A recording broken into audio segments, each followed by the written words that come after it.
দোকানটা আমি 4 বছর ধরে দোকান করতেছি। 2 বছর এগ্রিমেন্ট শেষ হয়েছে, আবার 2 বছর এগ্রিমেন্ট করছি। মোটামুটি 2 বছর হয় না, অল্প কম আছে। এই দোকানের মাটি নিয়ে কী হয়েছে না হয়েছে মালিকের নাকি জানি না। আমার দোকান আমি দোকান করতেছি, এই দোকান ভাঙিয়ে দিচ্ছে আজকে। ভাঙিয়ে ঘরে বস্তু বাহিনী যা আছে সব নিয়ে গেছে। মিস্ত্রি অস্ত্রপাতি আছে, মিস্ত্রি কাম করে, মিস্ত্রির অস্ত্রপাতি সব নিয়ে গেছে। টাকা আসলে 1,80,000 নিয়ে গেছে। 4,20,000 টাকা কালকে যাইছে। মাল আইনা নামাইছে, মাল আইনা ছেড়ে বেড়া করে আমি পাই না, মাল নাই গে ভাঙিল। মানে মাটি নিয়ে অল্প গেছাল। মাটি অরিজিনাল এসাক মাস্টারের মাটি, কিন্তু ওরা জোরে হলে কয় মাটি আমাকে এমনি করে। আগে একবার ওয়াল দিয়েছে 52 সাল, সেই ওয়াল নগে থেকে আমরাও ছিলাম নগে বা কলেজ প্রশাসনের মানুষ ওয়াল টল ভাঙিয়ে দিয়ে গেছাল। রটমট কাইটা ভাঙাচোরা বেঁচে থেকে আবার আজকে কখনো বলে না, আজকে সকালে আন্দা থাকতে এরা ভাঙা ধরছে। হ্যাঁ সিকিউরিটি 3.5 লাখ টাকা সিকিউরিটি দিয়েছি। এগ্রিমেন্টের কাগজ আছে, মোর লগত দলিল আছে। হ্যাঁ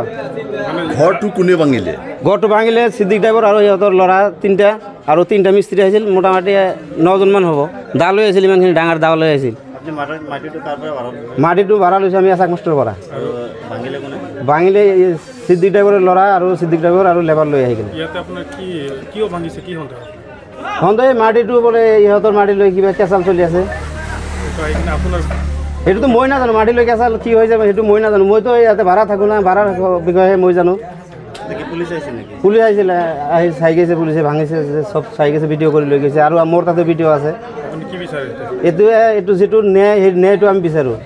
আমাৰ দোকানটো ৰানিং দোকানটো ভাঙি দিছে, আমাৰ ন্যায় যিটো সেইটো আমি সেইটোৱে বিচাৰোঁ, ন্যায় বিচাৰোঁ। ক্ষতিখিনি আমাৰ দিব লাগিব। মোক মাৰা নাই, মাৰিব আহিছিল। মোৰ দেউতাকক মাৰিব আহিছিল, মাৰা নাই। দা লৈ আহিছিল, ডাঙৰ দা লৈ। ঘটনাটো 8টা বজাৰ পৰা ষ্টাৰ্ট হৈছে, এতিয়ালৈকে তো চলিয়ে আছে।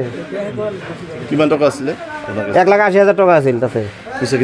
পইচাখিনি লৈছে আৰু কাঠখিনি চেৰা বেৰা কৰি ক'ত পেলাইছে কাঠো নাই। 4,20,000 টকা ৰাতি মাল সোমাইছোঁ। কাঠখিনি পোৱা নাই। আপোনালোকেতো চাইছে কেনে কৰিছে। আপোনাৰ কি সন্দেহ হয়? ইহঁতৰ পইচা পাতি যি কাৰ্ড আছে চব লৈ গৈছে, ইহঁতে লৈছে।